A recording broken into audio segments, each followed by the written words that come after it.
이제 오늘부터 골로새서를 살펴보고자 합니다. 골로새서의 전반적인 주제를 한마디로 말하면 위의 것을 찾으라입니다. 위의 것을 추구하는 그리스도인의 자세가 어떠해야 할지를 잘 말해주고 있습니다. 물론 기타 여러 얘기들이 나오고 겉면이 나옵니다. 그리스도의 그리스도의 고난에 동참하는 교회의 일꾼으로 어떻게 살아야 하는지에 대해서도 언급하고 있으며 이단 사상을 경계하라는 내용도 나옵니다. 성도의 거룩한 삶을 살기 위해서 실제적인 권면을 하고 있는 서신이 골로새서라고 할 수 있습니다. 지난 한 해를 살면서 우리는 참으로 많이 변화했습니다. 나는 별로 변하지 않았다라고 느끼시는 분들도 서로를 점검해보면 놀랍게 변한 우리 자신들을 발견하고 있습니다.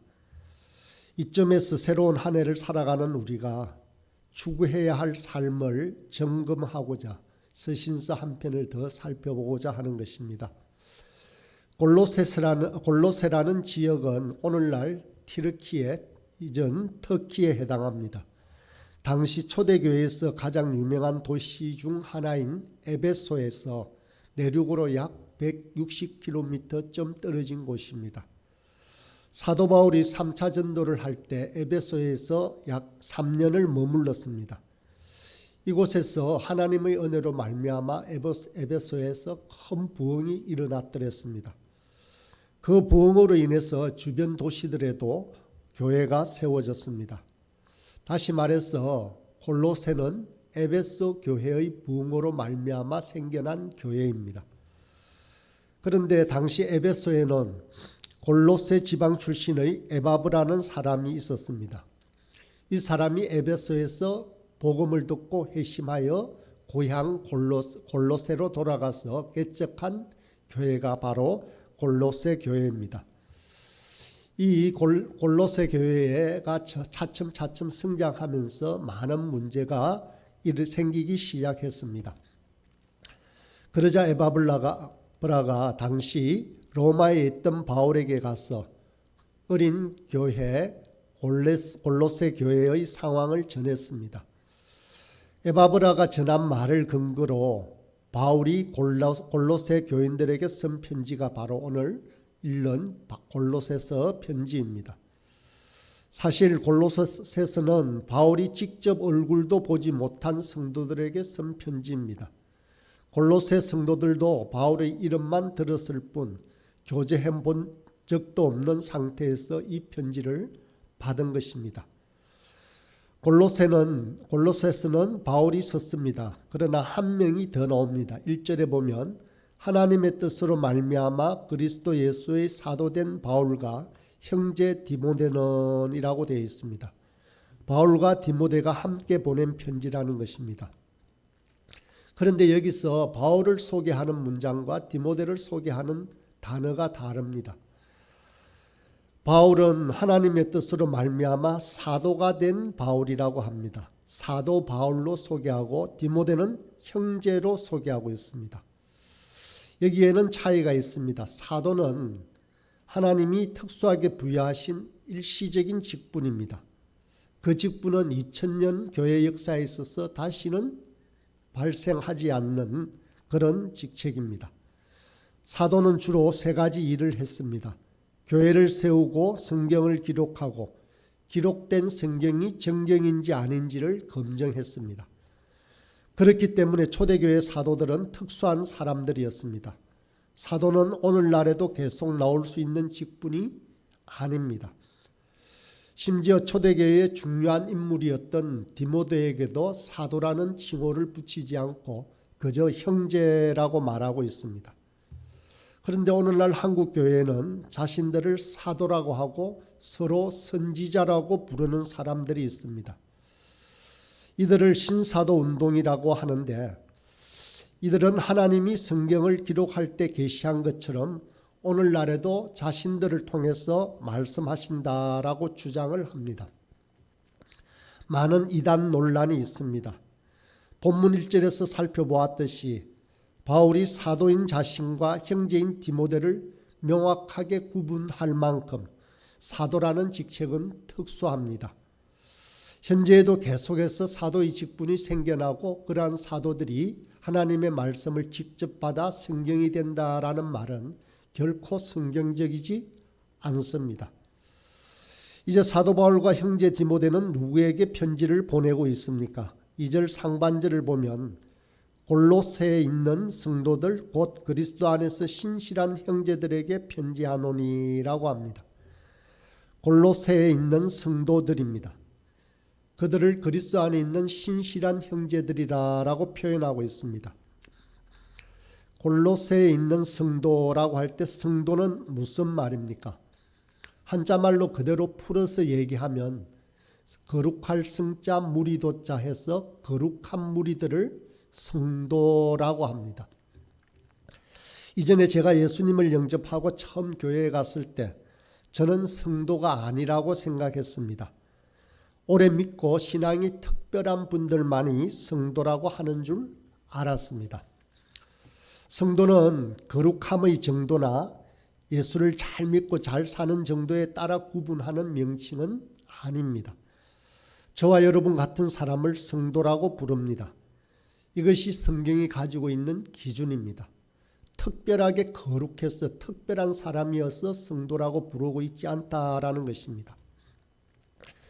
이 표현은 하나님께서 골로새에 살고 있던 그들을 하나님을 위하여서 따로 구별하여 불렀다라고 하는 강한 표현입니다. 동시에 새로운 신분과 지위를 드러내는 표현입니다. 저와 여러분을 가리킨다는 거죠. 그래서 저와 여러분들은 새로운 신분의 사람이 된 것입니다. 하나님이 우리를 구별하여 새로운 신분을 주신 것인데 하나님의 백성으로 하나님의 자녀로 또 성도로 새로운 신분을 주신 것입니다. 성도란 그저 막연한 형식적인 신분이 아닙니다. 그런데 이 성도라는 새로운 신분은 어떤 것인지 또 2절 상반절에 보면 설명하고 있습니다. 골로새에 있는 성도 곧 그리스도 안에서라고 하는데 골로새에 있는 성도들이라는 말은 골로새라는 세상에 있다는 말입니다. 동시에 그리스도 안에 있다라는 말도 같이 설명하고 있습니다. 우리에게는 예수 믿는 성도라는 신분을 주셨는데 이 예수 믿는다라고 하는 말은 그 지역에 살고 있는 사람이라는 의미와 또 하나님의 나라 그렇게 성도로 불러진 예수 믿는 성도라는 새로운 신분을 가져서 우리는 어쩌면 이중 국적을 가지고 있는 사람들입니다. 저와 여러분 역시 이 세상에 있지만 동시에 그리스도 안에 있는 사람들입니다. 쉽게 표현하자면 우리는 대한민국 사람이면서 동시에 우리의 시민권은 하늘에 있다라는 것입니다. 그래서 사람들은 예수 믿는 것이 쉽지 않다라고 말하는 사람들이 있습니다. 그 이유는 우리가 이중 국적을 가지고 살기 때문입니다. 우리가 세상에만 속해 있을 때는 아무 문제가 없습니다. 그저 세상 사람들과 똑같이 살면 되기 때문입니다. 그러나 예수를 믿는 순간 우리는 이 세상과 하나님 나라에 속한 사람들이 됩니다. 그래서 그리스도 안에 있다라고 표현합니다. 우리는 하나의 세계에서만 잘 살면 되는 것이 아닙니다. 두 세계를 제대로 살도록 부름받았습니다. 그런 면에서 사는 게 어려운 것은 사실입니다.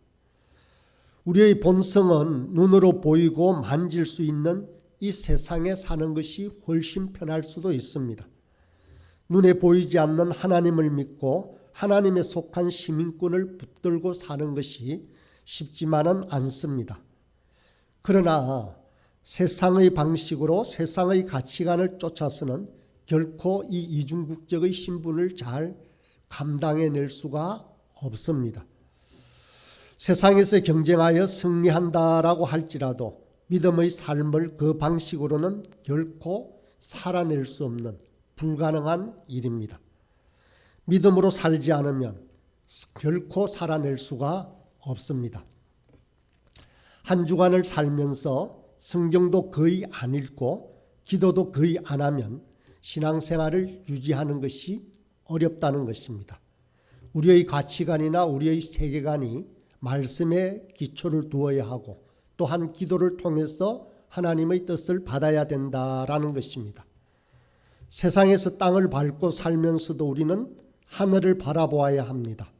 그렇지 않으면 땅에서 사는 것조차도 허덕이며 살게 된다라는 것입니다. 인디언 마을에 전해오는 이야기입니다. 알고 있는 이야기입니다.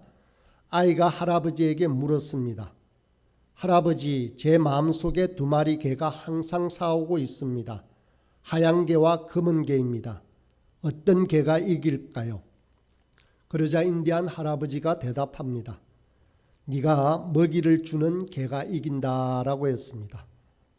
저와 여러분은 어디에 더 많은 먹이를 줍니까? 세상입니까? 아니면 말씀입니까? 우리는 부산에 살고 있는 성도이자 그리스도 안에 있는 성도들입니다. 우리 교회는 금정구 부곡동에 있는 교회이자 또 그리스도 안에 있는 교회라는 것입니다.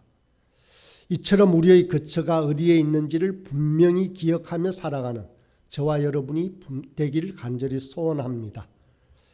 2절을 다시 보면 그리스도 안에 있는 신실한 형제들이라고 했습니다. 여기서 신실하다는 의미는 무엇을 잘 믿는다는 뜻입니다. 성도는 어떤 사람들입니까? 성도는 막연하게 믿는 사람들이 아니라 믿는 대상과 내용을 분명하게 하는 사람입니다. 우리는 막연하게 믿을 수는 없습니다. 잡다한 체험만으로 성도가 되는 것은 결코 아닙니다. 시대를 막론하고 분명한 신앙 고백과 그 내용을 가져야 성도가 된다라는 것입니다. 무엇을 믿는지 분명히 깨달아야 성도가 될 수 있습니다. 3절의 말씀을 보겠습니다. 우리가 너희를 위하여 기도할 때마다 하나님 곧 우리 주 예수 그리스도의 아버지께 감사하노라. 이들이 믿는 대상이 누군가 하면 3절에서는 분명히 우리 주 예수 그리스도의 아버지 하나님이다라고 합니다. 이러해야 우리의 믿음이 완전해집니다. 이것이 바로 성경적 고백입니다. 막연한 것을 믿는다라고 말할 수 없습니다. 우리의 믿음의 대상이 분명하지 않으면 우리는 세상에 미혹되기 쉽고 이단에 미혹되기 쉽습니다. 우리가 사는 시대처럼 골로새서를 기록한 시대에도 많은 거짓 선생들이 나타났습니다. 그때나 지금이나 거짓 선생들이 강조하는 것은 거의 비슷합니다. 이들은 구원을 지식으로 받았다라고도 합니다. 그렇게 가르쳤습니다. 또 특별한 뭔가를 깨달아야 구원받을 수 있다라고 가르칩니다.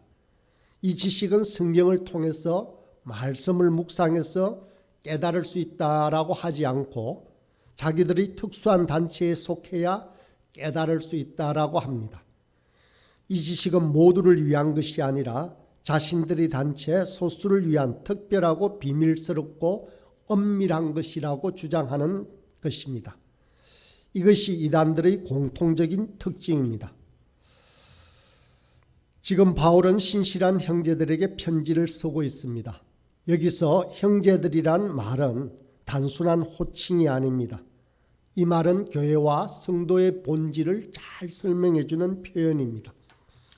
모든 사람은 다 형제요 자매입니다. 이것은 복음이 우리에게 준 영광스러운 새로운 사회 질서라고 할 수 있습니다. 예수를 믿는다는 것은 세상에 있는 종교 가운데 하나를 선택하는 것이 아닙니다. 우리가 예수를 믿으면 또 하나의 새로운 가족이 생깁니다. 새로운 피부치들이 생긴다는 것입니다. 그래서 형제 자매가 되는 것입니다. 이들을 내 몸의 일부인 것처럼 사랑하고 아끼고 소중하게 여겨야 합니다. 하나님이 우리에게 아내와 남편과 자녀를 주신 것처럼 넓은 의미의 가족, 곧 교회라는 새로운 공동체를 우리에게 주신 것입니다. 그래서 우리는 서로 형제, 자매인 것입니다.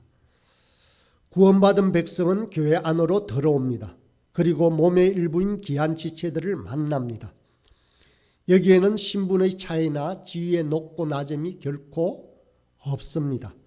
오직 예수로 맺어진 형제 자매만 존재하는 것입니다. 교회에서 가장 관심을 받는 대상은 누구이겠습니까? 교회는 제일 약한 자가 가장 관심을 받습니다.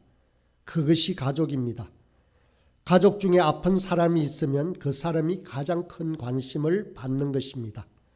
그것이 바로 사랑이 만들어내는 새로운 질서입니다. 교회는 그런 공동체입니다. 이 세상은 능력, 신분, 지위나 재능에 따라서 높낮이를 만듭니다. 그러나 교회는 절대로 계층을 구분하는 그런 공동체가 아닌 것입니다. 교회는 연약한 존재를 존귀히 여기고 아껴주는 사랑의 공동체입니다. 높은 자가 종이 되어 발을 씻겨주는 교회가 바로 그런 공동체가 교회인 것입니다. 교회 안에는 세상과 다른 질서가 세워져야 합니다. 우리 모두는 형제 자매입니다. 남자든 여자든 종이든 자유자든 상관이 없습니다. 다른 지체들과 함께 섞이고 연합해야 건강한 신앙생활을 할 수 있습니다. 그렇다면 이렇게 우리가 이중국적을 가지고 살아가는 쉽지 않은 삶을 사는 우리에게 주어지는 어떤 혜택은 무엇이겠습니까? 2절 하반절을 보면 이렇게 나옵니다. 우리 하나님 아버지로부터 은혜와 평강이 너희에게 있을지어다. 우리에게 바로 이 은혜와 평강이 있습니다. 이 은혜는 자격 없는 자에게 베푸시는 하나님의 무조건적인 선물입니다. 구원은 우리가 하나님을 위해 무엇을 들여서 얻는 것이 아닙니다. 더 훌륭한 사람이 되기 위해서 하나님께 무엇을 드려야 하는 것 또한 아닙니다. 물론 하나님께 사랑받은 우리가 그분께 해야 할 일이 있습니다만 그것이 먼저는 아니라는 것입니다. 복음은 언제나 은혜를 필요로 하는 사람들을 위한 하나님의 무조건적인 선물입니다. 하나님은 자격이나 조건으로 사람을 구별하거나 차별하지 않습니다. 하나님은 우리가 이 땅을 살아가는 데 필요한 은혜를 주십니다. 이 귀한 은혜를 알 때 그 다음에 나오는 저와 여러분에게 평강이 있습니다. 평강은 환경과 상황을 조절하거나 그 조건을 구비해서 얻는 것이 아닌 것입니다. 하나님 주신 평강은 문제와 어려움 없는 인생이다라는 것 또한 아닙니다. 그런데 사람들은 고난 없이 행복하게 사는 것이 그저 평강이라고 말합니다. 그런 것은 결코 없습니다. 참된 평강은 은혜를 값없이 주시는 우리 하나님을 만날 때만이 느낄 수 있습니다. 우리는 여전히 부족하고 미숙합니다. 이러한 삶을 살아가는 삶 속에서 우리가 하나님의 은혜를 알 때 마음에 다가오는 것이 하나님 주시는 이 세상이 알지 못하는 지극히 높은 평강입니다. 사랑하는 여러분, 예수님께서 십자가에 달려 목숨을 버려서 우리에게 주신 것이 바로 이 은혜와 평강입니다. 어떤 상황에서도 뺏길 수 없는 영원하고 참된 평강, 이 은혜와 평강이 있을지어다라고 바울 사도는 먼저 편지에서 이렇게 축복하고 있습니다. 저와 여러분도 마찬가지입니다. 우리 모두가 예수님을 실제로 믿고 교회 안에서 서로 섬기면서 이 은혜와 평강을 누리시길 이 아침에도 간절히 소원합니다.